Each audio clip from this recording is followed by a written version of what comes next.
लालची बहू की कहानी। एक बार की बात है, एक छोटे से शहर में एक परिवार रहता था जिसमें रमेश और उसकी माँ बेहद खुशी से जीवन व्यतीत कर रहे थे। रमेश ऑटो चलाता था और उससे जो भी आमदनी होती थी, माँ बेटा खुशी खुशी उससे गुजारा करते थे। एक दिन उसकी मौसी रमेश के घर आई। उसने रमेश की माँ से रमेश की शादी के बारे में बात की, जिसे सुनकर माँ बहुत खुश हो गई। अब रमेश के लिए एक अच्छी लड़की की तलाश शुरू होती है। कुछ ही दिनों में रमेश की मौसी को रूपा नाम की एक लड़की मिली, जो देखने में बेहद खूबसूरत थी। रमेश को भी रूपा बहुत पसंद आई। दोनों ने शादी कर ली।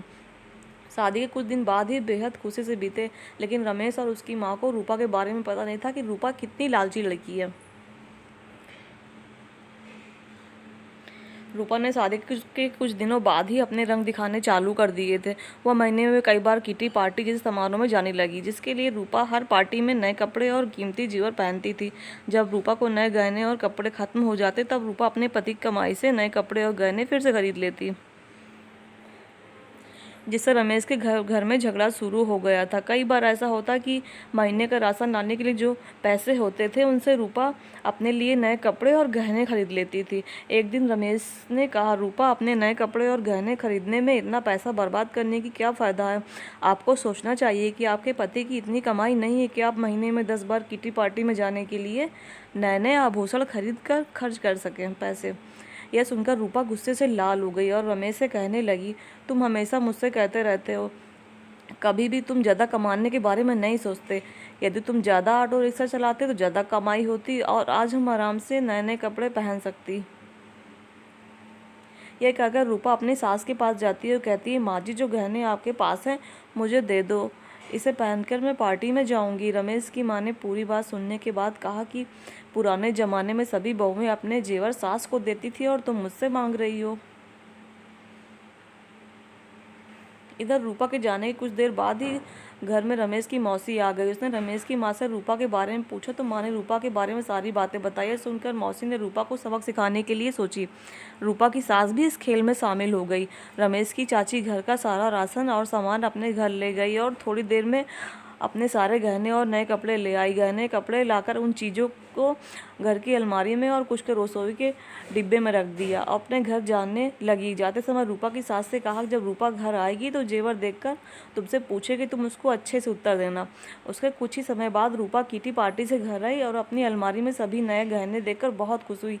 लेकिन जब शाम को रूपा रसोई में खाना बनाने गई तो उन्हें राशन के डिब्बे में गहने मिले, जिसे पाके रूपा की खुशी का कोई ठिकाना नहीं था।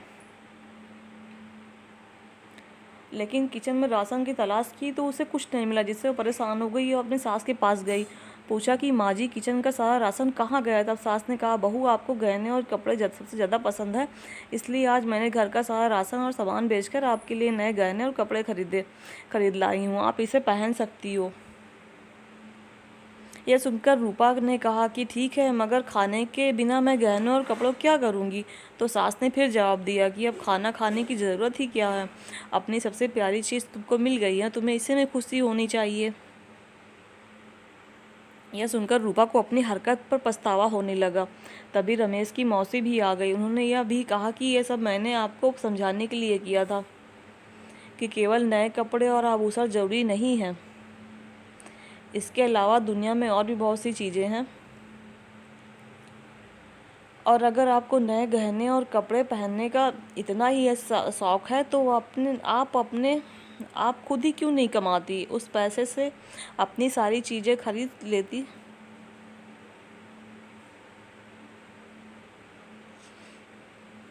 सारी बातें सुनने के बाद रूपा को अब अपने सब कुछ समझ में आ गया था और अपनी गलती पे पछता रही थी। उसने फिर कभी ऐसा नहीं किया और अपने पति के कमाए हुए पैसे में खुशी खुशी रहने लगी। Thanks for watching. कैसे लगी आपको मेरी आज की स्टोरी? अगर अच्छी लगी हो तो प्लीज़ मेरे चैनल को सब्सक्राइब कर दीजिए, लाइक करें, कमेंट करें और शेयर करें, और बेल आइकन को ज़रूर से दबा दें ताकि आपको मेरी आने वाली कहानियाँ मिलती रहें। Thank you.